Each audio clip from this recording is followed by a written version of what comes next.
আসসালামু আলাইকুম, হাওলাদার এগ্রোতে স্বাগতম। তো দেখতে দেখতে এই মুরগির বয়স আজকে 4 দিন।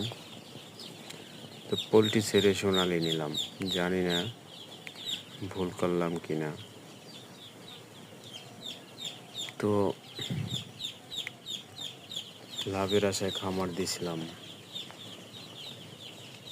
এখন দেখি লাভ তো দূরের কথা, লস আর লস। জীবনের একটা হয়তো ভুল সিদ্ধান্ত নিয়ে এই খামারটা দেওয়া হইলো। আমিও খামারে ঢুকলাম আর সবাই বলে যে খামারের ব্যবসা শেষ। জানি না আল্লাহ কপালে কি রাখছে, কোনোদিন কি খামারিরা মুখ ঘুরে তাকাতে পারবে কিনা আল্লাহ পাক ভালো জানে। সবাই খামারিদের জন্য দোয়া করবেন যেন একটু ভালো থাকতে পারে খামারিরা।